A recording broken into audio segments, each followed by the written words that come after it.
ಇವತ್ತು ಮೈಸೂರು ದಸರಾ ನಮ್ಮ ಮುಖ್ಯಮಂತ್ರಿಗಳಂಥ ಸನ್ಮಾನ್ಯ ಸಿದ್ದರಾಮಯ್ಯ ಸಾಹೇಬರು ಐ ಪವರ್ ಮೀಟಿಂಗಲ್ಲಿ ನಮ್ಮನ್ನೆಲ್ಲರೂ ಕರೆದು ಮೈಸೂರು ದಸರಾವನ್ನು ಈ ಸಲ ಕಳೆದ ಬಾರಿಗಿಂತ ವಿಶೇಷವಾಗಿ ಮತ್ತು ಅದ್ಧೂರಿಯಾಗಿ ಮಾಡಬೇಕು ಅಂತ ಅಂದ್ಬಿಟ್ಟು ಸಭೆಯಲ್ಲಿ ನಮಗೆಲ್ರಿಗೂ ತಿಳಿಸಿದರು.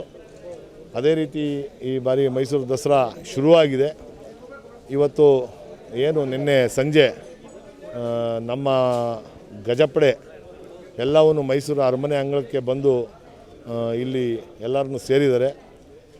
ಎಲ್ಲ ಆನೆಗಳನ್ನು ಸುರಕ್ಷಿತವಾಗಿ ಬಂದಿದೆ.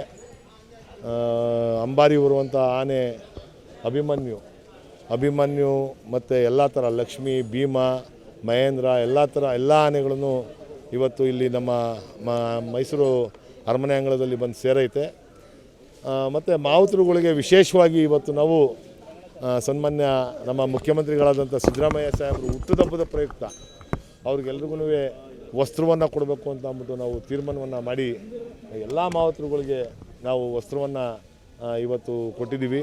ನಾನು ಮತ್ತು ನನ್ನ ಸ್ನೇಹಿತರುಗಳೆಲ್ಲರನ್ನು ಸೇರಿ ಪ್ರತಿ ವರ್ಷ ನಾವು ಅವರಿಗೆ ಉಪಹಾರ ಕೊಡುವಂಥ ಕೆಲಸವನ್ನು ಮಾಡ್ತಾಯಿದ್ವಿ. ನಾವು ಈ ಬಾರಿ ಸಿದ್ದರಾಮಯ್ಯನವರ ಹುಟ್ಟುಹಬ್ಬದ ಪ್ರಯುಕ್ತವಾಗಿ 78ನೇ ವರ್ಷದ ಹುಟ್ಟುಹಬ್ಬದ ಪ್ರಯುಕ್ತವಾಗಿ ಎಲ್ಲ ಮಾವುತರುಗಳಿಗೂ ವಸ್ತ್ರವನ್ನು ಕೊಟ್ಟು ಮತ್ತು ನಮ್ಮ DFO ಪ್ರಭು ಅವರು ತುಂಬ ಸಹಕಾರಿಯಾಗಿ ನಮಗೆ ಎಲ್ಲ ಥರದ್ದನ್ನು ಏನು ದಸರಾ ಪ್ರೊಸೆಷನ್ಗೆ ಸಹಕಾರವನ್ನು ಕೊಡ್ತಾಯಿದ್ದಾರೆ. ಕಳೆದ ಬಾರಿನೂ ಇವರೇ ಪ್ರಭು ಸರ್ ಅವರೇ DFO ಆಗಿದ್ದರು, DCFO ಆಗಿ.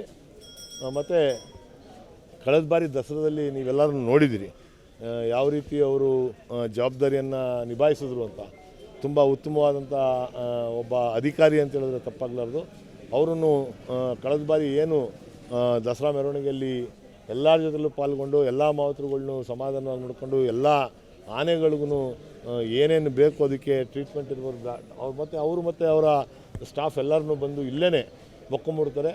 ಇನ್ನು 1 ತಿಂಗಳು ನಮ್ಮ ದಸರಾ ಮುಗಿಯೋವರೆಗೆ ನಮ್ಮ ಪ್ರಭು ಸರ್ನು ಇಲ್ಲೇ ಮೊಕ್ಕು ಮೂಡಿ ಎಲ್ಲ ಥರದ್ದು ಸೌಕರ್ಯಗಳನ್ನ ನೋಡುವಂಥ ವ್ಯವಸ್ಥೆಯನ್ನು ಮಾಡ್ತಾಯಿದ್ದಾರೆ. ಅದೇ ರೀತಿ ನಮ್ಮ ರಂಗರಾಜಣ್ಣವರು ಆಹಾರವನ್ನು ಆನೆಗಳಿಗೆ ಏನು ಆಹಾರ ಬೇಕೋ ಅದೆಲ್ಲವನ್ನು ಕೊಡುವಂಥ ಕೆಲಸವನ್ನು ಮಾಡ್ತಾಯಿದ್ದಾರೆ. ಹಾಗಾಗಿ ನಾವು ಅವ್ರಿಗೆಲ್ರಿಗೂ ಅವರು ಇಷ್ಟೊಂದು ನಮ್ಮ ಮೈಸೂರು ದಸರಾ ನಾಡ ಹಬ್ಬದ ಪ್ರಯುಕ್ತ ಅವರು ಇಷ್ಟೊಂದು ಸೇವೆ ಮಾಡಬೇಕಾದ್ರೆ ನಾವು ಅವ್ರಿಗೇನಾದ್ರೂ ಸೇವೆ ಸಲ್ಲಿಸಬೇಕು ಅಂತ ಅನ್ನೋ ನಿಟ್ಟಿನಲ್ಲಿ ಯೋಚನೆ ಮಾಡಿ ಎಲ್ಲ ಮಾವುತರುಗಳಿಗೂ ನಾವು ಇವತ್ತು ವಸ್ತ್ರವನ್ನು ಕೊಡೋ ಮುಖಾಂತರ ಸನ್ಮಾನ್ಯ ಸಿದ್ದರಾಮಯ್ಯ ಸಾಹೇಬರು ಹುಟ್ಟುಹಬ್ಬವನ್ನು ಆಚರಣೆ ಮಾಡಿದ್ದೀವಿ. ಈಗ ಆಗಲೇ ನಾವು ಏನು ದಸರಾ ಓಡಾಡುವಂಥ ಮೆರವಣಿಗೆ ಹೋಗುವಂಥ ರಸ್ತೆಗಳಲ್ಲಿ ಈಗಾಗಲೇ ಎಲ್ಲವನ್ನೂ ಕ್ಲೀನ್ ಮಾಡಿದ್ದೀವಿ. ಮತ್ತು ಮೈಸೂರು ನಗರದಲ್ಲಿ ಬೇರೆ ಪ್ರದೇಶಗಳಲ್ಲಿರುವಂಥ ಏನು ಪಾತೋಲುಗಳನ್ನೆಲ್ಲನೂ ಮುಚ್ಚಬೇಕು ಅಂತ ಅಂದ್ಬಿಟ್ಟು ತೀರ್ಮಾನ ಮಾಡೈತೆ. ಈಗ ಮಳೆ ಬರ್ತಾ ಇರೋದ್ರಿಂದ ಕಾರ್ಪೊರೇಷನ್ನವರು ಒಂದು ಸ್ವಲ್ಪ ಸಮಯ ತಗೊತಾ ಇದ್ದಾರೆ. ಮಳೆ ನಿಂತ ನಂತರ ಅಂದರೆ ಮಳೆ ನಿಲ್ಲದೇ ಇರಲಿ, ಅವಕಾಶ ಸಿಕ್ಕ ತಕ್ಷಣವೇ ಎಲ್ಲ ಕಡೆಯೂ ಪಾತೋಲುಗಳನ್ನ ಮುಚ್ಚುವಂಥ ಕೆಲಸವನ್ನು ಮಾಡ್ತಾರೆ. ಮತ್ತು ಮೈಸೂರು ನಗರಕ್ಕೆ ನಮ್ಮ ಮುಖ್ಯಮಂತ್ರಿಗಳಾದಂಥ ಸನ್ಮಾನ್ಯ ಸಿದ್ದರಾಮಯ್ಯ ಸಾಹೇಬರು ಕಾಂಕ್ರೀಟ್ ರಸ್ತೆಯನ್ನು ಮಾಡಬೇಕು ಅಂತ ಅಂದ್ಬಿಟ್ಟು ಸುಮಾರು ಹೆಚ್ಚು ಕಡಿಮೆ ಒಂದು 100-120 ಕಿಲೋಮೀಟ್ರಷ್ಟು ಮೈಸೂರು ನಗರದಲ್ಲಿ ಎಲ್ಲ ಕಡೆನೂ ಎಲ್ಲೆಲ್ಲಿ ನಾವು ಕಾಂಕ್ರೀಟ್ ರಸ್ತೆಯನ್ನು ಮಾಡ್ಬೋದು ಅದನ್ನು ಈಗಾಗಲೇ ವರ್ಕ್ ಆರ್ಡ್ರೂ ಆಗೈತೆ, ಟೆಂಡ್ರಾಗಿ ವರ್ಕ್ ಆರ್ಡ್ರ್ ಆಗೈತೆ. ಆ ಕೆಲಸವನ್ನು ಈ ಮಳೆ ನಿಂತ ನಂತರ 100ಕ್ಕೆ 100 ಮಾಡಿಸ್ತೀವಿ. ಆವಾಗ ಮೈಸೂರು ರಸ್ತೆಗಳು ಎಲ್ಲವೂ ಸುರಕ್ಷಿತವಾಗಿರ್ತದೆ, ಹಳ್ಳ ಕೊಳ್ಳ ಏನೂ ಇರಲ್ಲ, ಆವಾಗ ಆರಾಮಾಗಿರ್ಬೋದು ಅಂತ ಅನ್ನೋದು ನಮ್ಮ ಅನಿಸಿಕೆ.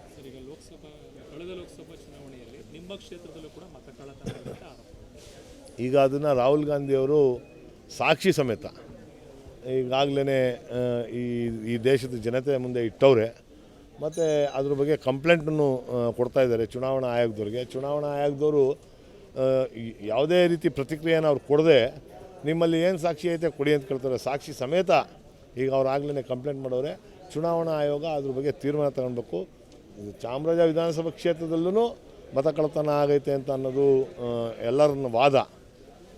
ನಮ್ಮಲ್ಲೂ ನಾವು ಪರಿಶೀಲನೆ ಮಾಡ್ತಾಯಿದ್ದೀವಿ. ನಮ್ಮ ಕ್ಷೇತ್ರದಲ್ಲಿ ಮತದಾರರುಗಳ ಪಟ್ಟಿಲಿ ಏನೇನು ನ್ಯೂನತೆಗಳೈತೆ ಮತ್ತು ಏನೇನು ತಪ್ಪಾಗೈತೆ ಆ ಸಮಯದಲ್ಲಿ ಅದೆಲ್ಲವನ್ನು ನೋಡುವಂಥ ಕೆಲಸವನ್ನು ನಾವು ಮಾಡ್ತಾಯಿದ್ದೀವಿ.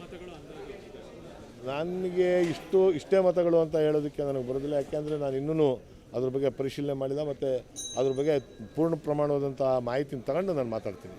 ಇವತ್ತು ಮೈಸೂರು ದಸರಾ ನಮ್ಮ ಮುಖ್ಯಮಂತ್ರಿಗಳಂಥ ಸನ್ಮಾನ್ಯ ಸಿದ್ದರಾಮಯ್ಯ ಸಾಹೇಬರು ಐ ಪವರ್ ಮೀಟಿಂಗಲ್ಲಿ ನಮ್ಮನ್ನೆಲ್ಲರನ್ನು ಕರೆದು ಮೈಸೂರು ದಸರಾವನ್ನು ಈ ಸಲ ಕಳೆದ ಬಾರಿಗಿಂತ ವಿಶೇಷವಾಗಿ ಮತ್ತು ಅದ್ಧೂರಿಯಾಗಿ ಮಾಡಬೇಕು ಅಂತ ಅಂದ್ಬಿಟ್ಟು ಸಭೆಯಲ್ಲಿ ನಮಗೆಲ್ರಿಗೂ ತಿಳಿಸಿದರು. ಅದೇ ರೀತಿ ಈ ಬಾರಿ ಮೈಸೂರು ದಸರಾ ಶುರುವಾಗಿದೆ. ಇವತ್ತು ಏನು ನಿನ್ನೆ ಸಂಜೆ ನಮ್ಮ ಗಜಪಡೆ ಎಲ್ಲವೂ ಮೈಸೂರು ಅರಮನೆ ಅಂಗಳಕ್ಕೆ ಬಂದು ಇಲ್ಲಿ ಎಲ್ಲರನ್ನು ಸೇರಿದ್ದಾರೆ. ಎಲ್ಲ ಆನೆಗಳನ್ನು ಸುರಕ್ಷಿತವಾಗಿ ಬಂದಿದೆ. ಅಂಬಾರಿ ಬರುವಂಥ ಆನೆ ಅಭಿಮನ್ಯು ಮತ್ತು ಎಲ್ಲ ಥರ ಲಕ್ಷ್ಮಿ, ಭೀಮಾ, ಮಹೇಂದ್ರ ಎಲ್ಲ ಆನೆಗಳನ್ನು ಇವತ್ತು ಇಲ್ಲಿ ನಮ್ಮ ಮೈಸೂರು ಅರಮನೆ ಅಂಗಳದಲ್ಲಿ ಬಂದು ಸೇರೈತೆ. ಮತ್ತು ಮಾವುತರುಗಳಿಗೆ ವಿಶೇಷವಾಗಿ ಇವತ್ತು ನಾವು ಸನ್ಮಾನ್ಯ ನಮ್ಮ ಮುಖ್ಯಮಂತ್ರಿಗಳಾದಂಥ ಸಿದ್ದರಾಮಯ್ಯ ಸಾಹೇಬರು ಹುಟ್ಟುಹಬ್ಬದ ಪ್ರಯುಕ್ತ ಅವ್ರಿಗೆಲ್ರಿಗೂ ವಸ್ತ್ರವನ್ನು ಕೊಡಬೇಕು ಅಂತ ಅಂದ್ಬಿಟ್ಟು ನಾವು ತೀರ್ಮಾನವನ್ನು ಮಾಡಿ ಎಲ್ಲ ಮಾವುತರುಗಳಿಗೆ ನಾವು ವಸ್ತ್ರವನ್ನು ಇವತ್ತು ಕೊಟ್ಟಿದ್ದೀವಿ. ನಾನು ಮತ್ತು ನನ್ನ ಸ್ನೇಹಿತರುಗಳೆಲ್ಲರನ್ನೂ ಸೇರಿ ಪ್ರತಿ ವರ್ಷ ನಾವು ಅವರಿಗೆ ಉಪಹಾರ ಕೊಡುವಂಥ ಕೆಲಸವನ್ನು ಮಾಡ್ತಾಯಿದ್ವಿ. ನಾವು ಈ ಬಾರಿ ಸಿದ್ದರಾಮಯ್ಯನವರ ಹುಟ್ಟುಹಬ್ಬದ ಪ್ರಯುಕ್ತವಾಗಿ 78ನೇ ವರ್ಷದ ಹುಟ್ಟುಹಬ್ಬದ ಪ್ರಯುಕ್ತವಾಗಿ ಎಲ್ಲ ಮಾವುತರುಗಳಿಗೂ ವಸ್ತ್ರವನ್ನು ಕೊಟ್ಟು ಮತ್ತು ನಮ್ಮ DFO ಪ್ರಭು ಅವರು ತುಂಬ ಸಹಕಾರಿಯಾಗಿ ನಮಗೆ ಎಲ್ಲ ಥರದ್ದನ್ನು ಏನು ದಸರಾ ಪ್ರೊಸೆಷನ್ಗೆ ಸಹಕಾರವನ್ನು ಕೊಡ್ತಾಯಿದ್ದಾರೆ. ಕಳೆದ ಬಾರಿನೂ ಇವರೇ ಪ್ರಭು ಸರ್ ಅವರೇ DFO ಆಗಿದ್ದರು, DCFO ಆಗಿ. ಮತ್ತು ಕಳೆದ ಬಾರಿ ದಸರಾದಲ್ಲಿ ನೀವೆಲ್ಲರೂ ನೋಡಿದ್ದೀರಿ ಯಾವ ರೀತಿ ಅವರು ಜವಾಬ್ದಾರಿಯನ್ನು ನಿಭಾಯಿಸಿದ್ರು ಅಂತ. ತುಂಬ ಉತ್ತಮವಾದಂಥ ಒಬ್ಬ ಅಧಿಕಾರಿ ಅಂತ ಹೇಳಿದ್ರೆ ತಪ್ಪಾಗಲಾರ್ದು. ಅವರನ್ನು ಕಳೆದ ಬಾರಿ ಏನು ದಸರಾ ಮೆರವಣಿಗೆಯಲ್ಲಿ ಎಲ್ಲರ ಜೊತೆಲೂ ಪಾಲ್ಗೊಂಡು ಎಲ್ಲ ಮಾವುತರುಗಳನ್ನು ಸಮಾಧಾನವಾಗಿ ನೋಡಿಕೊಂಡು ಎಲ್ಲ ಆನೆಗಳಿಗೂ ಏನೇನು ಬೇಕು ಅದಕ್ಕೆ ಟ್ರೀಟ್ಮೆಂಟ್ ಇರ್ಬೋದು ಅವರು ಮತ್ತು ಅವರ ಸ್ಟಾಫ್ ಎಲ್ಲರನ್ನೂ ಬಂದು ಇಲ್ಲೇ ಮೊಕ್ಕೊಂಬಿಡ್ತಾರೆ. ಇನ್ನು 1 ತಿಂಗಳು ನಮ್ಮ ದಸರಾ ಮುಗಿಯೋವರೆಗೆ ನಮ್ಮ ಪ್ರಭು ಸರ್ನು ಇಲ್ಲೇ ಮೊಕ್ಕೊಂಬೂಡಿ ಎಲ್ಲ ಥರದ್ದು ಸೌಕರ್ಯಗಳನ್ನ ನೋಡುವಂಥ ವ್ಯವಸ್ಥೆಯನ್ನು ಮಾಡ್ತಾಯಿದ್ದಾರೆ. ಅದೇ ರೀತಿ ನಮ್ಮ ರಂಗರಾಜಣ್ಣವರು ಆಹಾರವನ್ನು ಆನೆಗಳಿಗೆ ಏನು ಆಹಾರ ಬೇಕೋ ಅದೆಲ್ಲವನ್ನು ಕೊಡುವಂಥ ಕೆಲಸವನ್ನು ಮಾಡ್ತಾಯಿದ್ದಾರೆ. ಹಾಗಾಗಿ ನಾವು ಅವ್ರಿಗೆಲ್ರಿಗೂ ಅವರು ಇಷ್ಟೊಂದು ನಮ್ಮ ಮೈಸೂರು ದಸರಾ ನಾಡ ಹಬ್ಬದ ಪ್ರಯುಕ್ತ ಅವರು ಇಷ್ಟೊಂದು ಸೇವೆ ಮಾಡಬೇಕಾದ್ರೆ ನಾವು ಅವ್ರಿಗೇನಾದ್ರೂ ಸೇವೆ ಸಲ್ಲಿಸಬೇಕು ಅಂತ ಅನ್ನೋ ನಿಟ್ಟಿನಲ್ಲಿ ಯೋಚನೆ ಮಾಡಿ ಎಲ್ಲ ಮಾವುತರುಗಳಿಗೂ ನಾವು ಇವತ್ತು ವಸ್ತ್ರವನ್ನು ಕೊಡೋ ಮುಖಾಂತರ ಸನ್ಮಾನ್ಯ ಸಿದ್ದರಾಮಯ್ಯ ಸಾಹೇಬರು ಹುಟ್ಟುಹಬ್ಬವನ್ನು ಆಚರಣೆ ಮಾಡಿದ್ದೀವಿ. ಈಗ ಆಗಲೇ ನಾವು ಏನು ದಸರಾಗಳಲ್ಲಿ ದಸರಾ ಓಡಾಡುವಂಥ ಮೆರವಣಿಗೆ ಹೋಗುವಂಥ ರಸ್ತೆಗಳಲ್ಲಿ ಈಗಾಗಲೇ ಎಲ್ಲವನ್ನೂ ಕ್ಲೀನ್ ಮಾಡಿದ್ದೀವಿ. ಮತ್ತು ಮೈಸೂರು ನಗರದಲ್ಲಿ ಬೇರೆ ಬೇರೆ ಪ್ರದೇಶಗಳಲ್ಲಿರುವಂಥ ಏನು ಪಾತೋಲುಗಳನ್ನೆಲ್ಲನೂ ಮುಚ್ಚಬೇಕು ಅಂತ ಅಂದ್ಬಿಟ್ಟು ತೀರ್ಮಾನ ಮಾಡೈತೆ. ಈಗ ಮಳೆ ಬರ್ತಾ ಇರೋದ್ರಿಂದ ಕಾರ್ಪೊರೇಷನ್ನವರು ಒಂದು ಸ್ವಲ್ಪ ಸಮಯ ತಗೊತಾ ಇದ್ದಾರೆ. ಮಳೆ ನಿಂತ ನಂತರ ಅಂದರೆ ಮಳೆ ನಿಲ್ಲದೇ ಇರಲಿ, ಅವಕಾಶ ಸಿಕ್ಕ ತಕ್ಷಣವೇ ಎಲ್ಲ ಕಡೆಯೂ ಪಾತೋಲುಗಳನ್ನ ಮುಚ್ಚುವಂಥ ಕೆಲಸವನ್ನು ಮಾಡ್ತಾರೆ.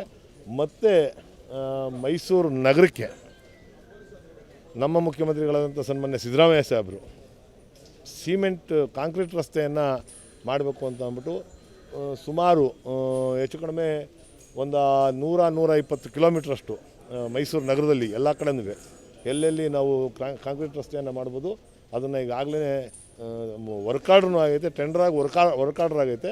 ಆ ಕೆಲಸವನ್ನು ಈ ಮಳೆ ನಿಂತ ನಂತರ 100ಕ್ಕೆ 100 ಮಾಡಿಸ್ತೀವಿ. ಆವಾಗ ಮೈಸೂರು ರಸ್ತೆಗಳು ಎಲ್ಲವೂ ಸುರಕ್ಷಿತವಾಗಿರ್ತದೆ, ಹಳ್ಳ ಕೊಳ್ಳ ಏನೂ ಇರಲ್ಲ, ಆವಾಗ ಆರಾಮಾಗಿರ್ಬೋದು ಅಂತ ಅನ್ನೋದು ನಮ್ಮ ಅನಿಸಿಕೆ.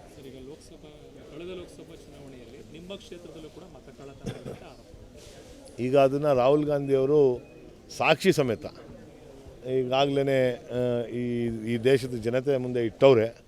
ಮತ್ತು ಅದ್ರ ಬಗ್ಗೆ ಕಂಪ್ಲೇಂಟನ್ನು ಕೊಡ್ತಾಯಿದ್ದಾರೆ ಚುನಾವಣಾ ಆಯೋಗದವ್ರಿಗೆ. ಚುನಾವಣಾ ಆಯೋಗದವರು ಯಾವುದೇ ರೀತಿ ಪ್ರತಿಕ್ರಿಯೆಯನ್ನು ಅವ್ರು ಕೊಡದೆ ನಿಮ್ಮಲ್ಲಿ ಏನು ಸಾಕ್ಷಿ ಐತೆ ಕೊಡಿ ಅಂತ ಕೇಳ್ತಾರೆ. ಸಾಕ್ಷಿ ಸಮೇತ ಈಗ ಅವ್ರು ಆಗಲೇ ಕಂಪ್ಲೇಂಟ್ ಮಾಡೋರೆ. ಚುನಾವಣಾ ಆಯೋಗ ಅದ್ರ ಬಗ್ಗೆ ತೀರ್ಮಾನ ತಗೊಳ್ಬೇಕು.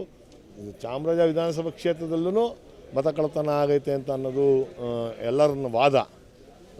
ನಮ್ಮಲ್ಲೂ ನಾವು ಪರಿಶೀಲನೆ ಮಾಡ್ತಾಯಿದ್ದೀವಿ. ನಮ್ಮ ಕ್ಷೇತ್ರದಲ್ಲಿ ಮತದಾರರುಗಳ ಪಟ್ಟಿಲಿ ಏನೇನು ನ್ಯೂನತೆಗಳೈತೆ ಮತ್ತು ಏನೇನು ತಪ್ಪಾಗೈತೆ ಆ ಸಮಯದಲ್ಲಿ ಅದೆಲ್ಲವನ್ನು ನೋಡುವಂಥ ಕೆಲಸವನ್ನು ನಾವು ಮಾಡ್ತಾಯಿದ್ದೀವಿ.